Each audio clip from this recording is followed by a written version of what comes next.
Très bien. Monsieur le témoin, après cette marche du 16 décembre, est-ce que vous avez appris que par rapport à cette marche, il y avait eu des blessés ou des arrestations? Ce n'est pas moi qui dirigeais l'opération de sécurisation de la RTI. C'est le commissaire de la localité, certainement, qui peut vous répondre à cela. Je le dis encore une fois, on dira que je ne dis pas la vérité. Et pourtant, c'est la vérité. Je n'étais pas sur le terrain, j'étais chez moi à Agban, avec ma famille, avec ma sécurité.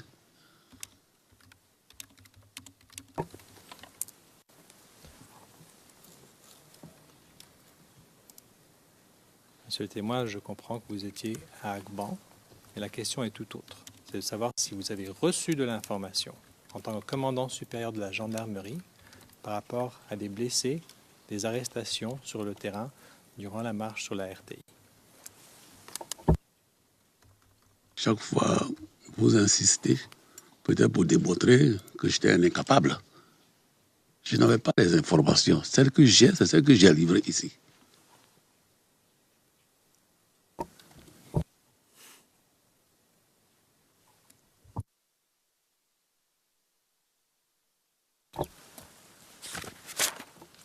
Très bien.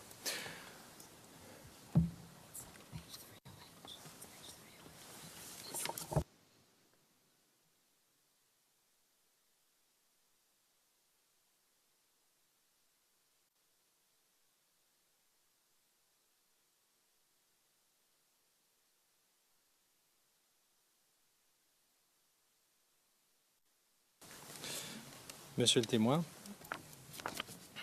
au courant de votre deuxième entrevue en l'an 2015, pour mes collègues, c'est le 0082 0284, à la page 308, on vous pose la question. Étiez-vous informé des développements qu'il pouvait y avoir? On est toujours par rapport à la RTI. Et je cite votre réponse à la ligne 831. Oui, on m'a dit après qu'il y a eu des blessés, il y a eu des arrestations. Est-ce que cela rafraîchit votre mémoire, monsieur le témoin? Je réponds avec précision. Le on est toujours spéculatif. Le on m'a dit, il paraît qu'on doit dire la vérité. Mais partout où il y a manifestation, quand les foules sont refoulées, quand on refoule la foule, il y a forcément des gens qui se blessent, qui tombent. On a vu hier ici avec des jets d'eau sur les citoyens qui ont dû tomber. C'est des choses qui arrivent dans le domaine du maintien de l'ordre. Très bien. Monsieur le témoin, à la fin de l'année 2010, plus précisément le 31 décembre, un peu après, avez-vous appris que le Haut Commissariat des droits de l'homme avait envoyé des lettres au président alors Laurent Gbagbo, au général Dogbo Blé et au général Guèye Bipoin pour les informer de violations possibles commises à l'encontre du droit international humanitaire durant cette crise post-électorale. Est-ce que vous avez eu vent de ces lettres? Cela va revenir encore à la question du journal officiel. Le général Guèye Bipoin commandait le SECOS. Il ne dépend pas de moi. Le général Dogbo Blé commandait la garde républicaine. Il ne dépend pas de moi. Donc les correspondances qui leur sont adressées, je ne suis pas destinataire pour information. Donc je n'ai pas eu vent de cela. Très bien. Avez-vous appris que le 7 janvier, une commission d'enquête internationale avait été établie par le président alors, M. Laurent Gbagbo? Oui. Pourquoi avait-elle été créée? Il vous plaise de poser la question à la personne qui a demandé qu'on ouvre l'enquête.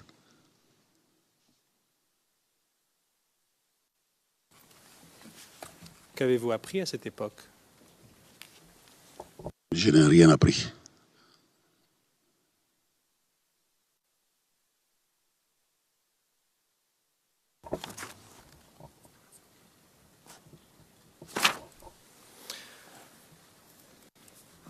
Monsieur le témoin, est-ce que votre bureau était informé de la tenue de meeting organisé par Monsieur Charles Blégoudet?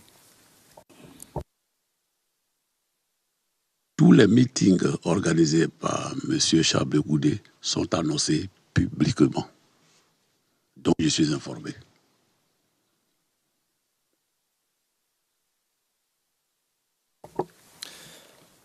Pourrions-nous regarder, s'il vous plaît, le 0043 0426 0426.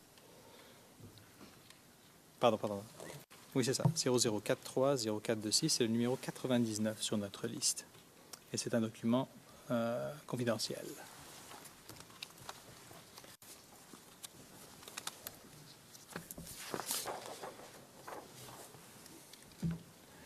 Monsieur le témoin, dans un instant, vous allez voir un document que nous avons trouvé au centre de communication du camp Agban. On va l'agrandir, c'est un message radio. L'origine, c'est CB Atekoubé. Tout d'abord, pouvez-vous nous dire CB, c'est quoi exactement? Commandant des brigades. On aime beaucoup les abréviations en gendarmerie et dans l'armée. Et on voit que le destinataire, c'est le GDR, est-ce bien ça? Non, le CSG, Commandement supérieur gendarmerie, cabinet, BOE, Bureau Organisation Emploi, GDR, Groupe Documentation Recherche. Parce que c'est une information dont on la passe à tous les éléments qui sont censés l'avoir et le traiter. Voyez-vous l'objet? Meeting de mobilisation de la galaxie patriotique de Côte d'Ivoire? Oui. D'accord. Alors ici, il est indiqué « Honneur vous rendre compte de ce que le jeudi 6 janvier de 15h30 à 17h40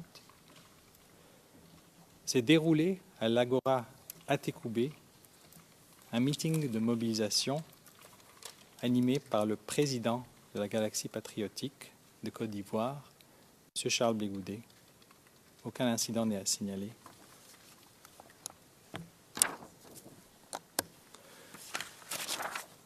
Est-ce que les éléments de la gendarmerie étaient aussi portés à assurer la sécurité de ce genre de meeting?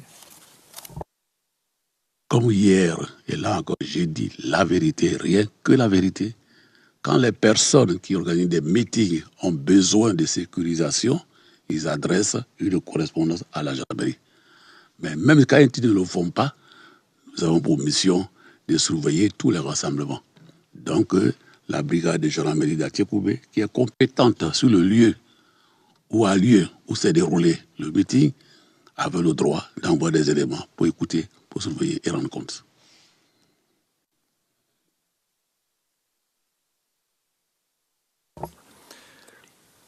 Monsieur le témoin, est-ce qu'il vous est arrivé de visiter la résidence présidentielle pour rencontrer la première dame? Oui. D'accord. Vous rappelez-vous à combien de reprises? La première dame, je l'ai rencontrée très souvent, mais vraiment c'est une sœur. Mais c'est quand il y a eu les événements d'Abobogar, elle était députée d'Abobogar. Et quand le commando invisible qui a pris Abobogar en otage a commis des tueries, en tant que députée, elle en était choquée, elle en était atteinte. Et donc elle voulait savoir quelles sont les mesures que prennent les forces de sécurité pour garantir, ma foi, je répète, la sécurité de ses concitoyens, donc de ses électeurs. C'est tout. Elle n'a pas agi en tant que chef militaire, c'était en tant que député, inquiet de la situation de ces populations, de ses électeurs. Alors, monsieur le témoin, j'aimerais vous montrer une entrée dans le registre au 0088 0863, document public, à la page 1074.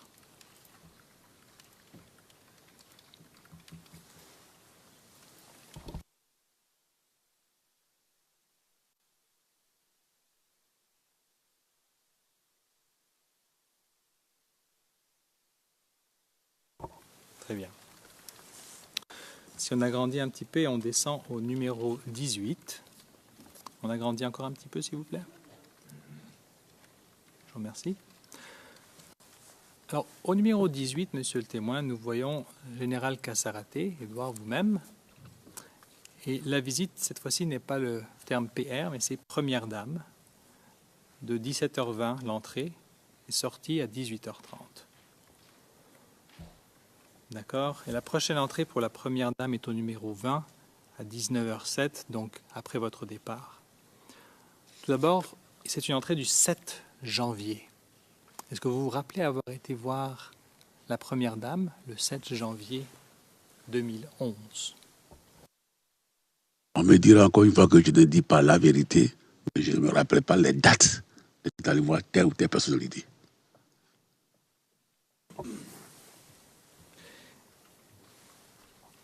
Cette fois-ci, enfin d'après le registre, il nous semble que vous êtes la seule personne durant cette période de temps où vous rencontrez la Première Dame. Est-ce que vous vous rappelez d'avoir des réunions seul à seul avec elle? Monsieur le Président.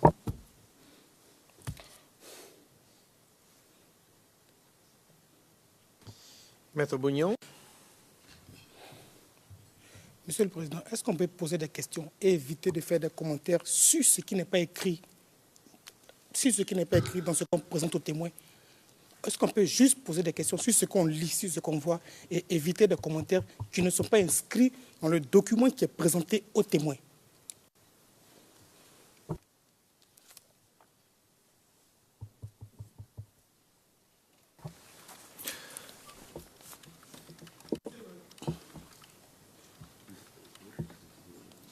Monsieur le Président, je me suis arrêté là parce que le témoin est présent. C'est pour ça que je préfère m'arrêter là, parce que conduire seul à seul.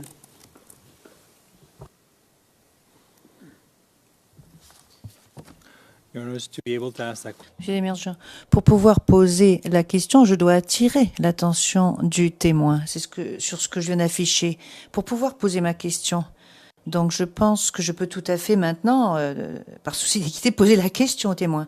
Le Président, écoutez, arrêtez de parler d'équité envers le témoin parce que nous sommes tous, nous faisons tous preuve d'équité vis-à-vis du témoin. Monsieur Emergent, oui, c'est une question de sémantique, Monsieur le Président. Le Président, Maître Bougnon, écoutez, ce n'est pas une partie de ping-pong ici. Vous voulez dire quelque chose, Maître? Le Président, bien. Alors, posez votre question, monsieur, mais posez une question ciblée, précise. Le Président. Et posez la question sans pour autant développer ce qui donnera la moitié de la réponse dans le développement avant que la question ne soit posée. Monsieur le témoin, Oui. la question est toute simple. Oui. Est-ce que vous vous rappelez avoir été ou avoir visité la Première Dame et durant cette visite, avoir été seul avec la Première Dame? La Première Dame et moi n'avons jamais eu de rencontre un à un. Deuxièmement, la Première Dame est la fille d'un gendarme. Je suis gendarme. Je connaissais son père quand j'étais jeune enfant de troupe. Donc il y a longtemps qu'on se connaît. En tant que, voilà. Donc, il n'y a pas de rencontre entre nous deux.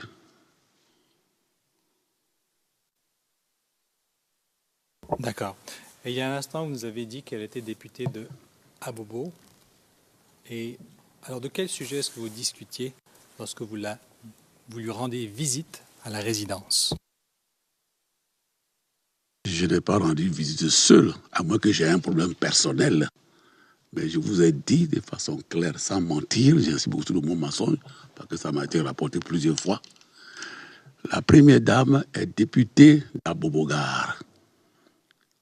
Donc ce sont ses électeurs et ses électrices qui, à un moment, contre toute attente, ont été les victimes d'éléments qu'on appelait commandos invisibles, qui ont attaqué, agressé. Il y a un quartier qu'on appelle Anokwa-Kouté qui a été attaqué. Il y a eu des morts, des blessés. L'ONU est au courant. Ces populations ont été évacuées, logées dans des églises et les temples de la ville d'Abidjan. Donc, elle nous a reçus en tant que députée, en tant que maire. Elle s'est inquiétée de ce qui est arrivé à sa population. Voilà.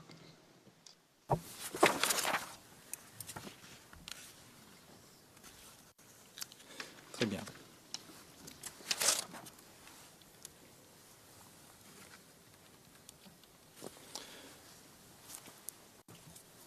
Monsieur le témoin, est-ce que vous avez été... Bon, vous allez me dire que vous n'avez rappelé pas des dates, alors je vous montre le document. Toujours dans ce registre, est-ce qu'on peut aller voir à la page 1090, s'il vous plaît?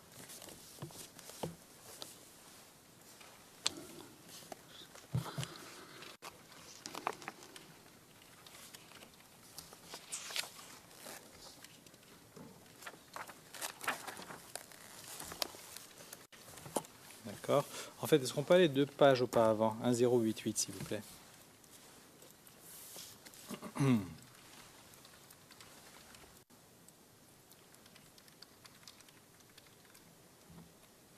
Très bien. Juste agrandir le haut de la page. Monsieur le témoin, ça c'est le service du mercredi 12 janvier 2011. D'accord. Juste pour placer la date. Alors, on passe à la page 1090, s'il vous plaît.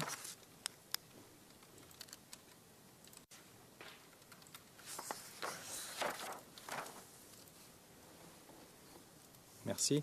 Si on peut agrandir le milieu de la page.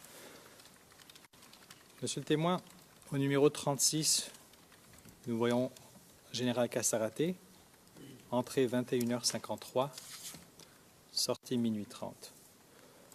À cette même date, nous voyons les générales Dogboblé au numéro 37, le SEMA au numéro 35, le directeur général de la police Brandou Mbia au numéro 34 et d'autres commandants à partir du numéro 31. Ce jour-là, vous voyez aussi qu'il y a d'autres visiteurs au courant de la même période. Est-ce que vous vous rappelez avoir été à la résidence le 12 janvier 2011 avec tous les généraux indiqués ici? Encore une fois, j'ai des problèmes avec les dates. Puisque même à Abidjan, un de vos représentants m'a traité d'amnésique. Parce que ça y est dans le rapport. Il m'a traité d'amnésique. Pour quelle raison? Je ne me souviens pas d'une date. On fait foi à un tel document. Le président. Bon. Faisons abstraction de la date du 12 janvier, mais pendant cette période, avec les autres personnes qui sont mentionnées, voilà, c'est cela la question. Ce n'est pas tant au sujet de la date précise, c'est une question qui porte sur une période, pendant la crise, pendant le mois de janvier, après la nouvelle année,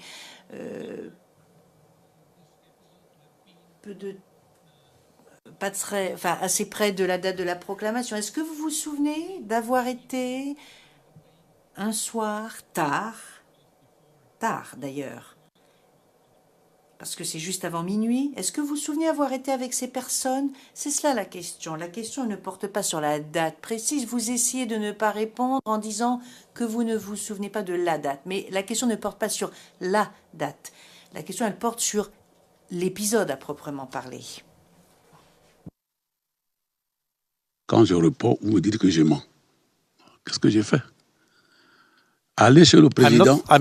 Le président, non. Là, je n'accepte pas ceci, parce que cela fait partie du dossier maintenant. Je n'ai jamais dit que vous mentiez, monsieur. J'ai juste dit... Bon, d'accord. Tout ce que j'ai dit, c'est que la question qui est posée par le procureur n'était pas une question qui portait tant sur la date précise, mais c'était une question au sujet de cet épisode, de cette réunion, pendant cette période, avec ces personnes. Je pense avoir répondu oui, que très souvent, nous allions rencontrer le chef de l'État, un. Et de deux, ce n'est pas tous ceux qui rentrent chez le chef de l'État qui ont réuni avec lui au même moment. On peut rentrer à 10, à 15, chacun peut avoir son problème.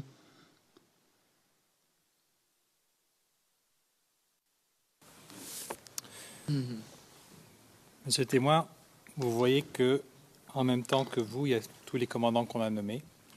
Par la suite, on voit quelques ministres juste en dessous. Au numéro 38, 39, 40, ainsi de suite. Voyez-vous au numéro 40 le ministre Blégoudet? Oui. Les heures de sortie pour ces ministres et pour vous est de minuit 30. Donc tout d'abord, vous rappelez-vous, avez été à la résidence pour une réunion ou une visite au président de la République, durant laquelle aurait été présent M. Blégoudet. J'ai encore répondu que nous allons très souvent chez le chef de l'État. Mais toutes ces personnes énumérées là, je ne me rappelle pas qu'elles aient assisté à une réunion avec nous. Je suis désolé, c'est ma vérité, c'est ce que j'ai vécu.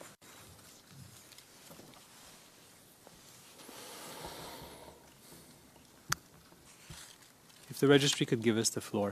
Est-ce que nous pourrions avoir la main car je souhaiterais montrer une vidéo CIVOTP 0064 01 10. Numéro 214 sur notre liste. La transcription se trouve dans le document CIVOTP 0086 1013.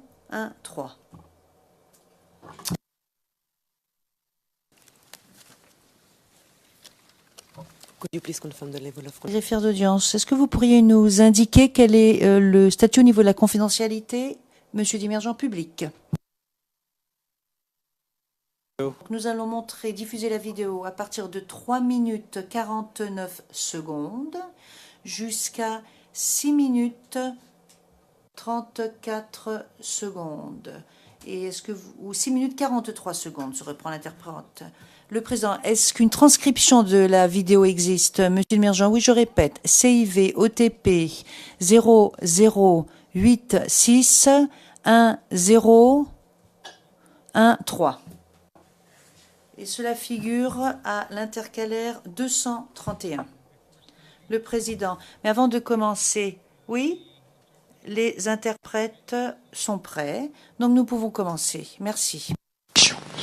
Hier mercredi, le président de la République, le président Laurent Gbagbo, a échangé avec les chefs des grands commandements de l'armée nationale.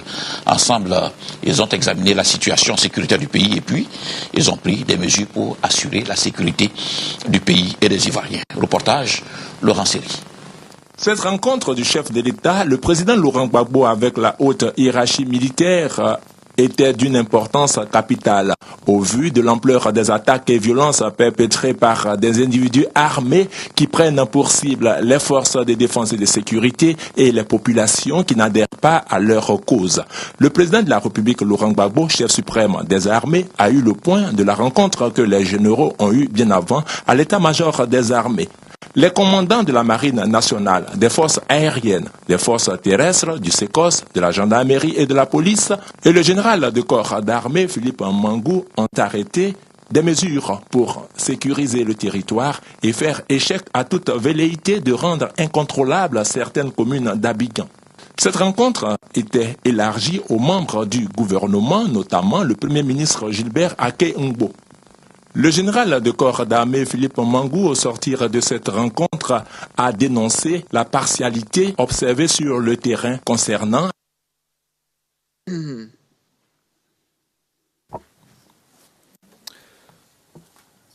Monsieur le témoin, il s'agit ici d'une vidéo qu'on a obtenue de la RTI du 12 janvier 2011. Donc la même entrée que nous avons vue tout à l'heure. Alors est-ce que ces images vous rafraîchissent la mémoire? Non. Le président, je vous en prie. I do not understand why. Je ne comprends pas pourquoi la discipline ne peut être respectée. Ça n'est pas la première fois qu'on est ici. On dirait que Je ne m'adresse pas tellement à vous, c'est un commentaire plutôt d'ordre général.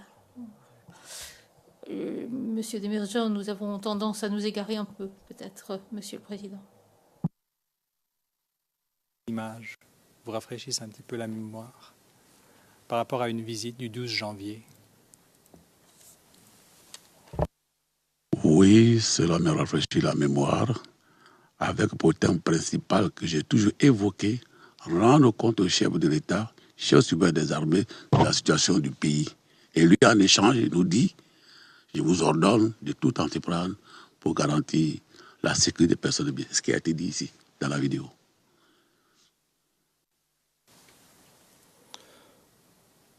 On parle ici de l'ampleur d'attaques et de violences perpétrées à l'encontre des FDS. Que se passait-il ce jour-là? Des individus non identifiés, quelquefois en civil, agressaient les FDS dans les quartiers, sur les routes.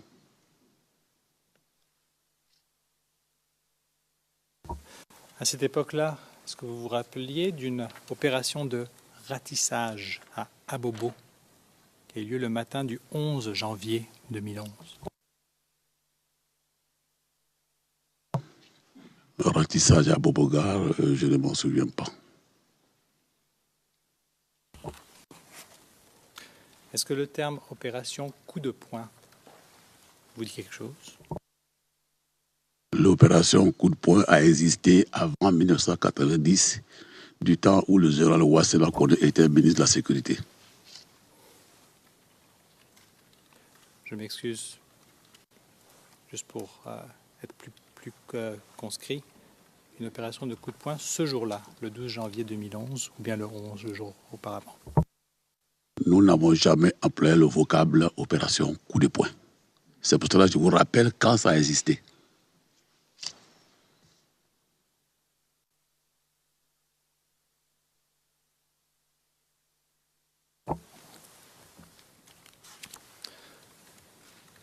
Suite à ces événements, monsieur le témoin, où il y a des rapports selon lesquels les FDS ont été la cible d'attaque, vous rappelez-vous que le SEMA avait déclaré que ces lourdes pertes dans ces opérations avaient pour conséquence de placer les FDS en position de légitime défense? Oui, il avait annoncé. Et vous rappelez-vous qu'il avait aussi annoncé un couvre-feu à Abobo et à Anyama durant cette même période? Je pense qu'on devrait lui poser la question un jour parce qu'il n'est pas de sa compétence de décréter un couvre-feu.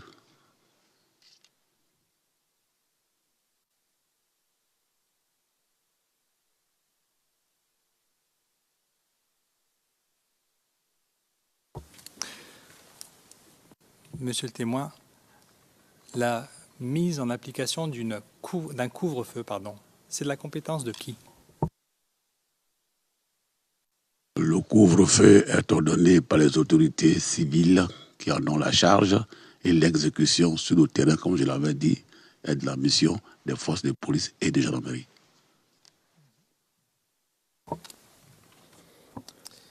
Pouvez-vous être plus précis? Quelle autorité civile peuvent imposer le couvre-feu? Le ministre de l'Intérieur ou le chef de l'État lui-même. Well, I think Le Président. Nous avons les décrets. Non, on ne continue pas parce qu'on va passer à la pause déjeuner. Ça fait maintenant exactement 2 heures. Nous allons passer à la pause déjeuner. Nous reviendrons à 14h30 pour une séance de 2 heures. 14h30 pour une audience qui durera 2 heures. Je vous remercie.